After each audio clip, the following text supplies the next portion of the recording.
Percayalah sahabat, jika waktu bisa diputar kembali, aku lebih memilih hidup miskin dan kesepian daripada harus duduk di kursi emas ini dengan rahasia yang setiap hari mencekik leherku. Aku, Rina, wanita 40 tahun yang katanya ekstrovert, periang, dan percaya diri, kini hidup dalam sangkar megah yang kubangun sendiri. Kisah ini bukan tentang pernikahan keempatku, bukan tentang harta, tapi tentang sebuah kehangatan yang terlarang yang mengisi kekosongan hatiku. Sebuah kesalahan yang kulakukan di bawah atap suamiku sendiri. Dengarkan ceritaku sampai akhir. Aku butuh tahu, apakah ada yang pernah merasa sehancur ini? Tuliskan di kolom komentar. Menurutmu apa yang harus kulakukan? Aku selalu dikenal sebagai Rina yang heboh, Rina yang mudah tertawa, Rina yang tak pernah kehabisan teman. Extrovert? Ya, itu adalah topeng terhebatku. Topeng yang kupakai untuk menutupi kenyataan bahwa aku selalu gagal dalam mencari rumah.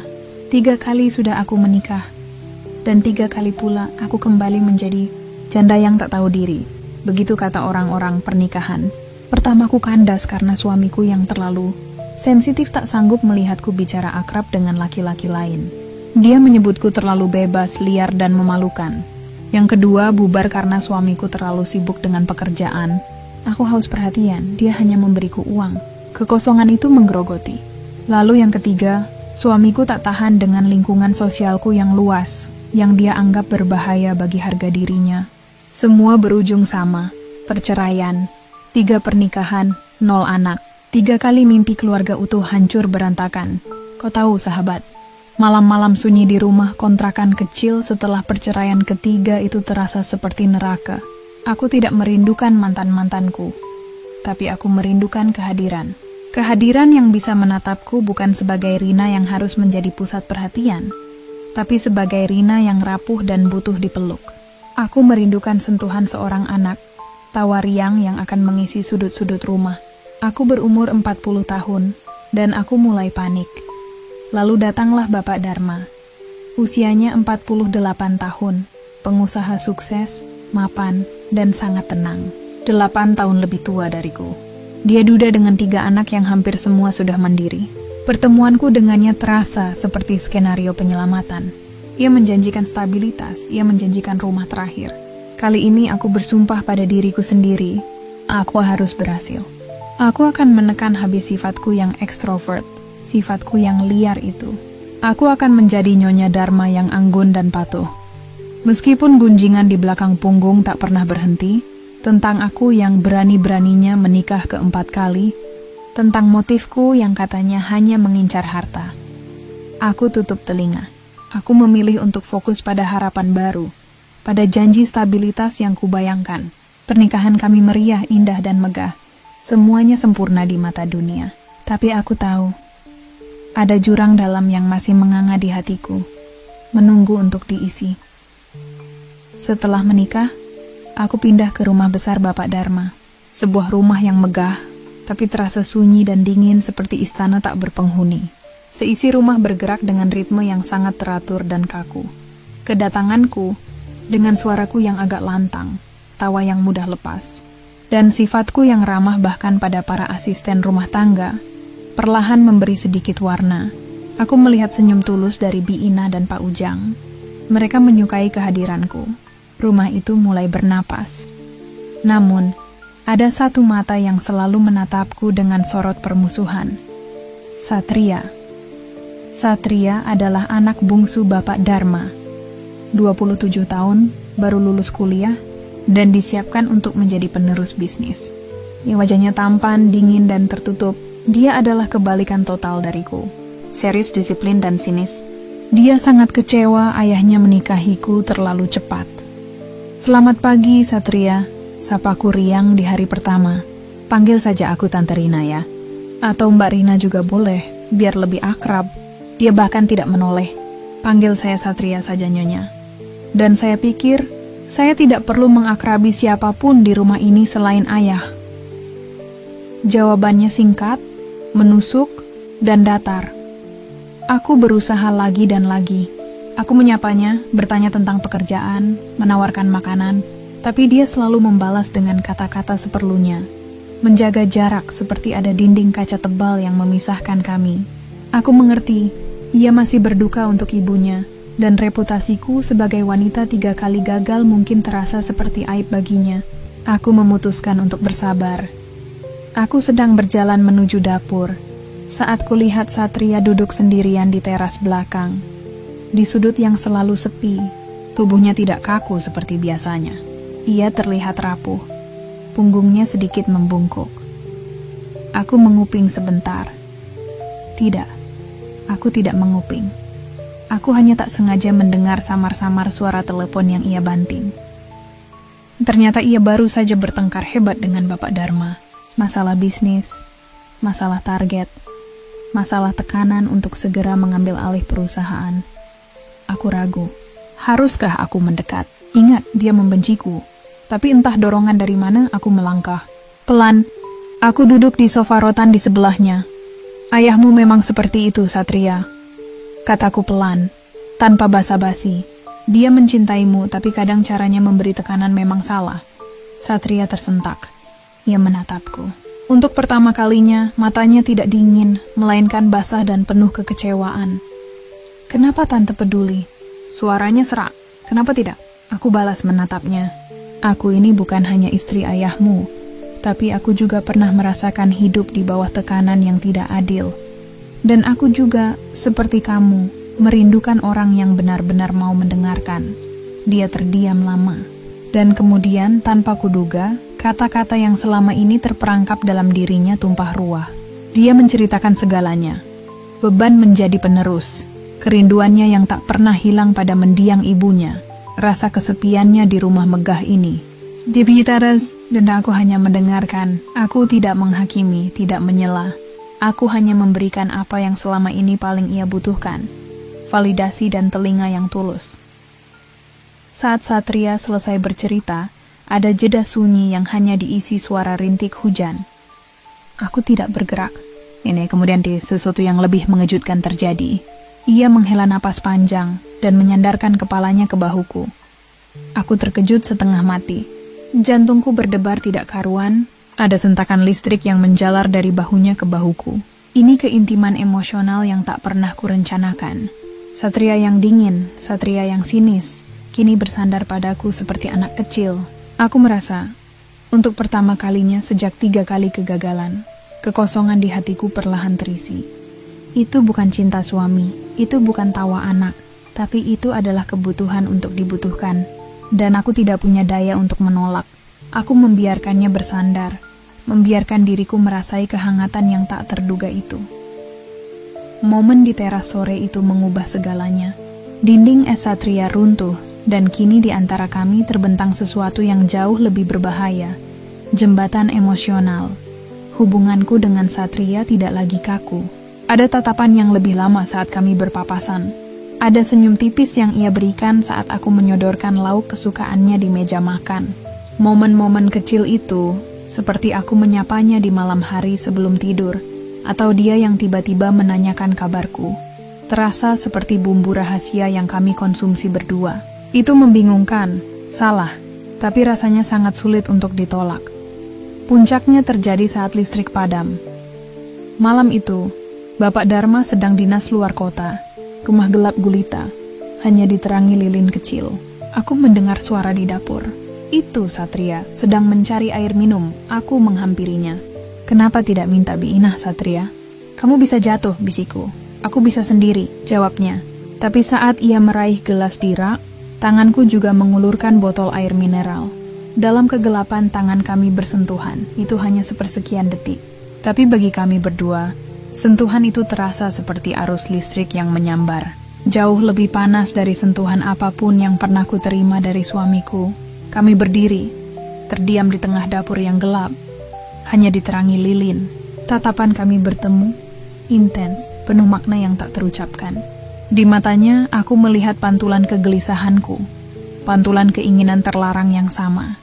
Aku tahu, saat itu, batas yang kami coba jaga selama ini telah hilang. Keintiman emosional telah melahirkan keintiman fisik yang sangat simbolik, yang menandai awal dari sebuah rahasia yang benar-benar tak seharusnya terjadi di rumah ini.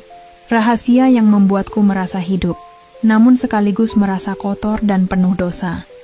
Hatiku dilanda badai. Aku merasa bersalah yang luar biasa pada Bapak Dharma yang tulus mencintaiku. Tapi di sisi lain, aku merasakan kekosongan yang selama ini kupendam, kini diisi oleh perhatian, kehangatan, dan pemahaman yang kuterima dari Satria. Itu adalah paradoks paling menyakitkan. Kesalahan yang terasa benar. Ketakutan mulai merayapiku. Aku mulai murung. Aku dihantui mimpi buruk. Bagaimana jika Bapak Dharma tahu? Bagaimana jika semua ini terbongkar? Aku akan kehilangan segalanya. Stabilitas, rumah, harga diri.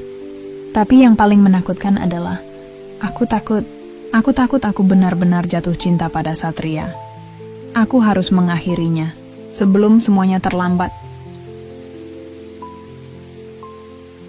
Suatu malam setelah bergumul dengan air mata dan insomnia, aku tahu aku harus membuat keputusan. Aku harus menghentikan kegilaan ini. Aku menunggu Satria di ruang kerjanya yang sepi. Satria, kataku, suaraku bergetar. Kita tidak bisa begini. Ini salah. Ini fatal. Ayahmu, Satria memotongku. Aku tahu Tante Rina, jangan sebut namanya. Aku tahu. Tidak, kau tidak tahu. Aku mendekat, menatap matanya yang juga terluka. Aku takut, Satria. Aku tidak mau menghancurkan hidupku untuk yang keempat kalinya. Aku tidak mau menghancurkan hidupmu, apalagi hati ayahmu. Dia terdiam. Ia menunduk. Ada hening yang lama, diisi oleh napas berat kami berdua. Aku minta maaf, bisiknya, hampir tidak terdengar. Aku tahu ini gila. Tapi Tante yang pertama kali benar-benar melihatku, bukan Satria si penerus bisnis. Hanya Satria yang kesepian. Air mataku menetes. Kami merasakan hal yang sama. Kami adalah dua jiwa kesepian yang bertemu di tempat yang salah. Kita harus berhenti, kataku tegas. Meskipun kata-kata itu seperti pisau yang menusuk diriku sendiri. Kita merusak kembali ke peran kita. Kamu sebagai anak, dan aku sebagai istri ayahmu. Kita harus pura-pura tidak pernah ada momen ini. Satria mengangkat kepalanya. Matanya merah. Ia mengangguk berat, dengan kesedihan yang sama dalamnya denganku. Baiklah Tante Rina, kita berhenti.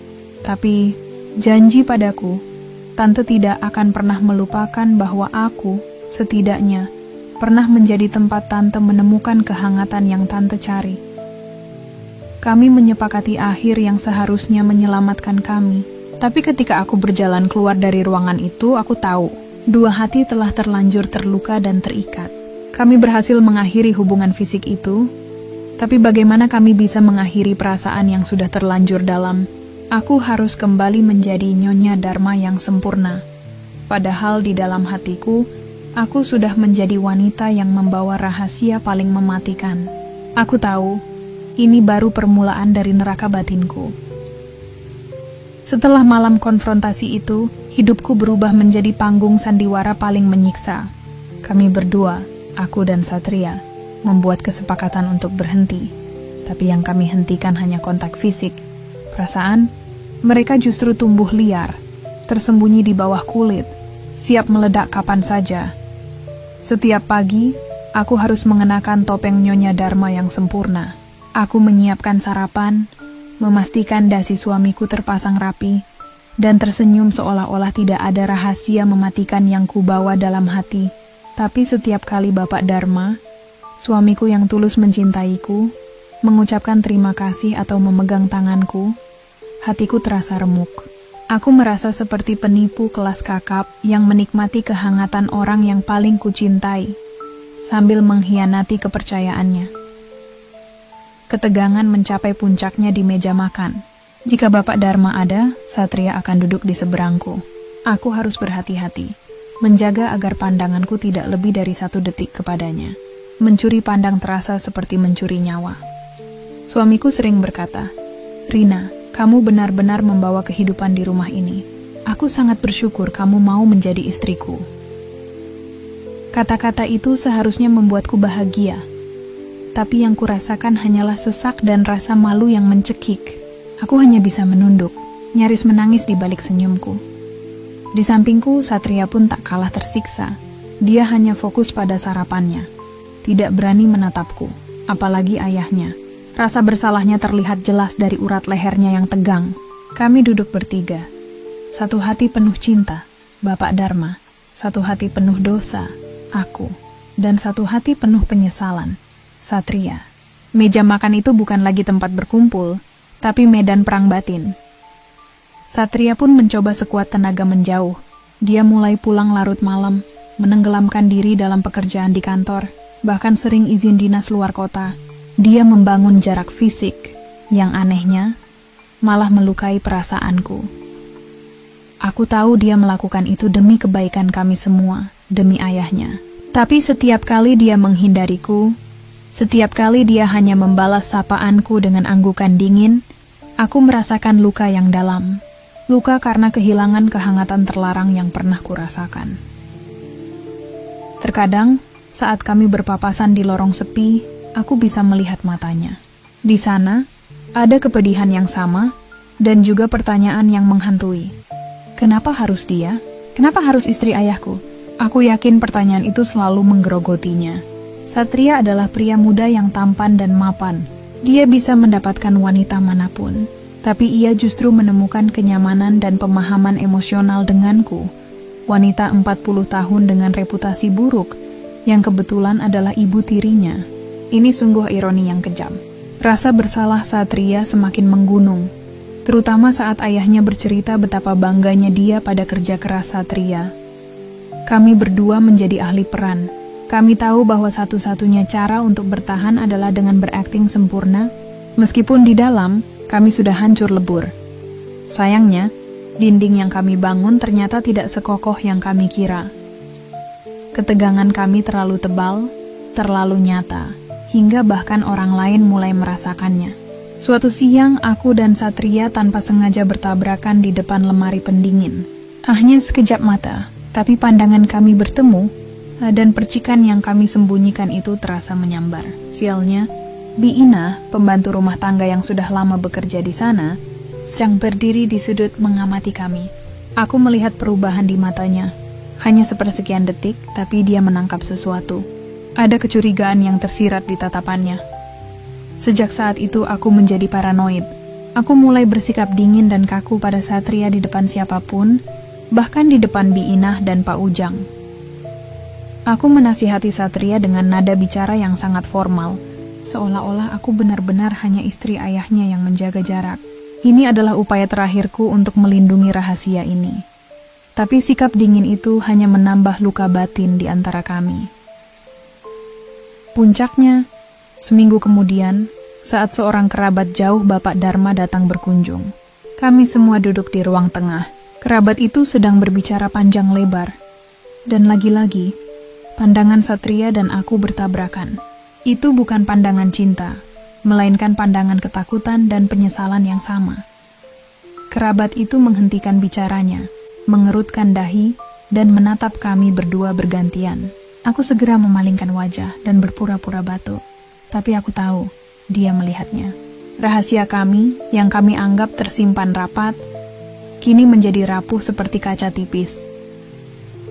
Kecurigaan orang-orang, terutama tatapan Bi Inah dan kerabat itu, membuatku merasa benar-benar hidup dalam penjara.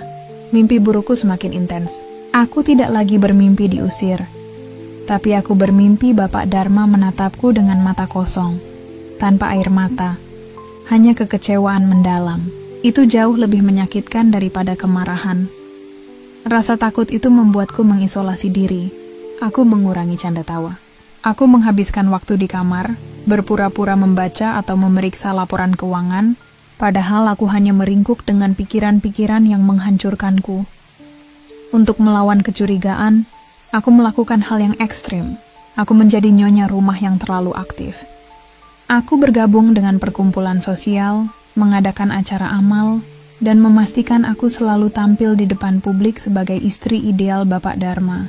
Aku menciptakan citra yang begitu positif, begitu sebenarnya, agar orang-orang tidak akan pernah percaya bahwa aku mampu melakukan pengkhianatan sekeji itu. Aku berhasil menjaga jarak fisik dengan Satria. Kami hampir tidak pernah bicara berdua lagi, kecuali untuk urusan yang sangat penting. Tapi setiap kali aku melihatnya, melihat tubuhnya yang kurus karena stres, Melihat beban di pundaknya, aku tahu harga yang harus kami bayar sangat mahal. Suamiku, dia tetap tidak menyadari apa-apa. Kasih sayangnya yang mendalam, tawa ringannya saat kami bercanda, dan rencananya untuk masa depan kami, justru semakin menghancurkan hati kami berdua. Aku tidak lagi menemukan kebahagiaan sejati. Kehangatan yang kucari pada Satria telah berubah menjadi api yang membakar jiwaku. Kami berhasil mempertahankan penampilan normal kami, tapi di dalam hati, kami adalah dua orang yang terluka dan berlumuran dosa. Rahasia kami, untungnya, tidak pernah benar-benar terbongkar di mata dunia. Aku berhasil mempertahankan pernikahan dan statusku. Satria berhasil mengambil alih bisnis ayahnya dan menjadi penerus yang sukses. Kami berdua terlihat bahagia, mapan, dan sempurna. Tapi kami tahu, kami membayar harga yang jauh lebih mahal daripada kehilangan harta atau status. Aku hidup dengan rasa bersalah yang akan terus menghantuiku setiap kali Bapak Dharma memanggil namaku. Satria membawa beban penyesalan itu dalam setiap keputusan bisnisnya. Kami berhasil menjaga rahasia itu dari mata publik, dari telinga tetangga, bahkan dari suamiku sendiri. Kami membiarkan kehangatan terlarang itu menjadi beban sunyi yang kami bawa sampai akhir. Itu adalah konsekuensi abadi dari memilih jalan yang salah demi mengisi kekosongan diri. Kami menjadi contoh nyata bahwa ada dosa-dosa yang tidak diampuni oleh waktu, hanya disimpan, menjadi luka batin yang tak terlihat. Sahabat, inilah akhir dari kisahku, kisah Rina, wanita yang mencari kebahagiaan di 4 kali pernikahan, tapi menemukannya dan kemudian menghancurkannya di tempat yang paling terlarang. Pelajaran terbesar yang kupetik adalah kekosongan emosional tidak akan pernah bisa diisi oleh orang lain. Ia hanya bisa diisi oleh kedamaian yang kita ciptakan sendiri dari penerimaan diri. Aku terlalu fokus mencari perhatian, mencari cinta, sampai aku rela mengambil apapun yang menawarkan kehangatan, bahkan jika itu harus mengorbankan kehormatan dan kebahagiaan orang lain. Ingatlah ini, jalan pintas menuju kebahagiaan, apalagi yang dibangun di atas kebohongan, tidak akan pernah membawa kita ke tempat yang damai, hanya penyesalan. Terkadang hukuman terberat bukanlah pengusiran atau caci maki. Hukuman terberat adalah ketika kamu harus hidup nyaman dan mapan, di samping orang yang kamu khianati, sambil membawa beban rahasia di dadamu sendiri. Aku berhasil. Aku tidak diusir. Aku tidak kehilangan harta. Tapi setiap malam, saat aku menatap cermin, yang kulihat hanyalah wajah seorang penipu yang kehilangan ketenangan jiwanya. Jangan pernah mencari kehangatan di tempat yang salah, karena luka batin jauh lebih mematikan daripada kehilangan apapun di dunia ini. Apa hukuman yang paling pantas ku terima, sahabat? Tuliskan pendapatmu di kolom komentar. Jangan lupa like dan subscribe channel Tante Riana, agar cerita refleksi diri ini bisa menjadi pelajaran bagi kita semua. Sampai jumpa di kisah selanjutnya.